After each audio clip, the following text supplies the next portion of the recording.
Okay, so I kind of want to talk about two panels that I went to tonight at TinPanSouth. Wrote a little bit about it, so if you've been following me, you can kind of see there like what's going on. But basically, like TinPanSouth is a writers' conference in Nashville. It's happening currently now.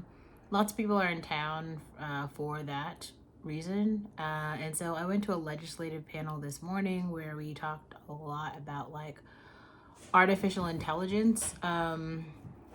Actually, let me just grab my notes so that we can just go over this together. Especially given I have them right here. Okay. You see that? Notes. Don't you just love this fucking notebook? It's great. Okay. So this was pretty cool. It was like a panel with a lawyer and some other people who were on some of the recording rights panels. So the conversation started talking about like social media and how social media platforms consuming an artist's music could be the same as like consuming their personhood, just because artists put so much time into their brand. I appreciate that. I think for me, that's why I've made so many videos, so that's very clear, like my personal stance on stuff, like why I feel a particular way, why I do a certain thing, how, and I don't want other people to like misconstrue, like what I said and say that I said something else or I felt another way when I'm like being very clear about how it is, that I felt. Anyway, so someone talked about like how taking art and brand is like theft of a person. So there's this concept of like death of a person. And then another person on the panel talked about radio hits and pay, how there's fewer songwriters overall just because it's like a saturated market. So I thought that was interesting. There's something known as the Elvis Act. Now, I didn't really look that up. But anyway, so then there's like these four components that are like the most important, I guess, for like data ownership and music rights ownership. So the first one was like voice and likeness.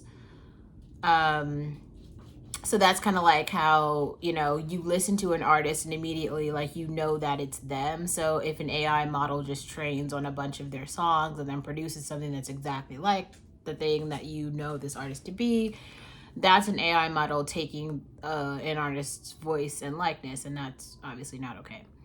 Then there's like record keeping and transparency. And what that basically means is like there are writers and producers and songwriters and people who own an actual performance. And it isn't okay for platforms who do not have permission to just take those songs and use them willy-nilly. Like you do need to have permission, you do need to like license those rights or have licensing to those rights, or you can't use it. And then there's like the fair use issue or scraping. I think that's kind of about a lot of this open data sort of thing where like there are this is kind of I gotta go back and listen to this. I like literally audio recorded the whole thing, so I'll go back and listen to what I was talking about there because I'm not sure what that means. And then it was like copyrightability. So like where, I guess this is talking about like where the rights to a particular song lie. Let's like turn the page to see what else we got going on here.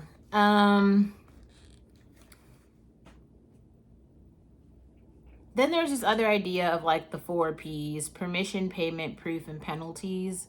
And this is just talking about like who should be accountable during each step of that process. And I think I'm going to make a lot more content about data governance and in relation to music, just because it's something that I looked at for so long. But there's also something called the MLC, or the Mechanical Licensing Collective, which is in the Gulch in Nashville. That's kind of useful to know and just take note of, because we'll come back to that later.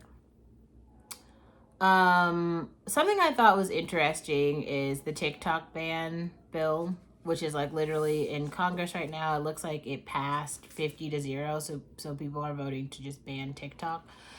Because it's just, well, how can we say, like, Universal Music Group pulled all their music off of TikTok because TikTok is not paying to have the music on the platform. And they can't just get it for free, though they believe that they should get it for free, though why would they get it for free? You know what I mean? Like, they shouldn't be getting it for free anyway, but they believe that they should, and that's a whole issue, right?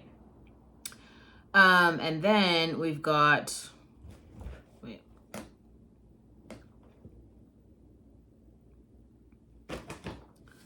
something I guess I was more interested in than everything else is this idea of like training data and models. So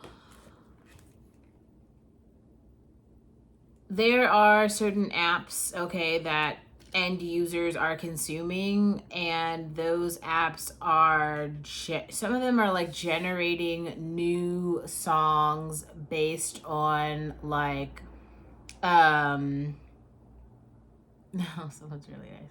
They're generating new songs based on older songs.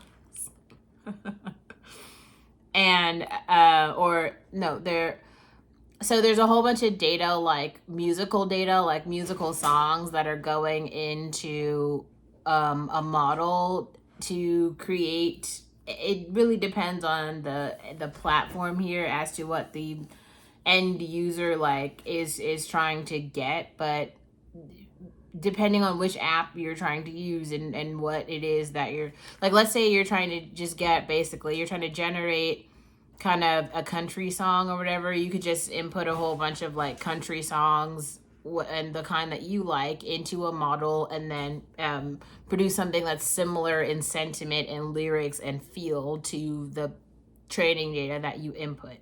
And that's really cool. That's really cool. But the problem with this is like whatever's coming out on the after the model has been trained on this data, that is proprietary information owned by the songwriters and the singers, right? All of those people have rights to the information that went into the model, and the companies that are training on this data, some of them are startups, some of them are larger corporations, but they're producing something new that was generated from something old, and they're not giving any credit or financial like money to the parties whose training data they trained on, and that's a problem.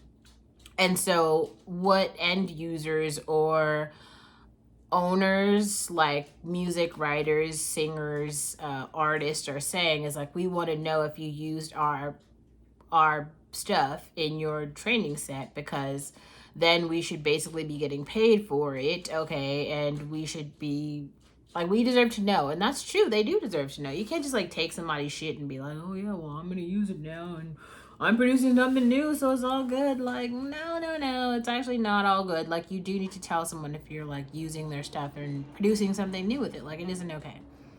Not okay. So that's the thing.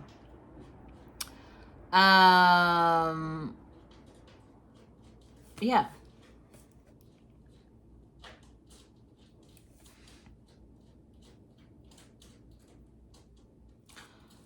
There is something that was kind of interesting about like certain products that could be created that would be useful. Like, if you're following me, I hope that you're interested in like my ear and my my kind of like my finesse, in a sense. Like, you are interested in the things that like I'm interested in. Like, if I recommend an artist, I'm recommending them to you because I think that they're great and I want you to like listen to them.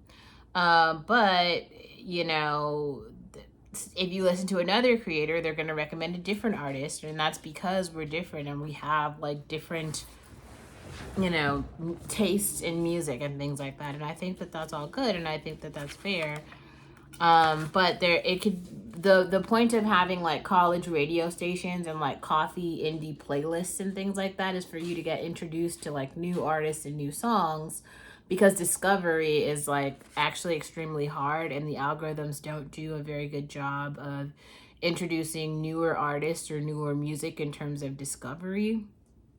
And so having influencers or just other people who are like listening to, really, anyone's an influencer. If you influence one person, that's still one person. So people who write and make content about music are able to, share their like, oh, I listen to this person, or I collaborate with this person. It's kind of like how some of us know who Kelsey Ballerini or Sabrina Carpenter are because they have in the past or currently are going on tour with Taylor Swift, right? It's like that's how you can introduce a new generation of artists to more seasoned artists by, collaborating in that way. So that is something that has happened in the past and something that is happening currently. I think it's great. I think it's great. And I want to encourage that um, in the future. I think, yeah, yeah.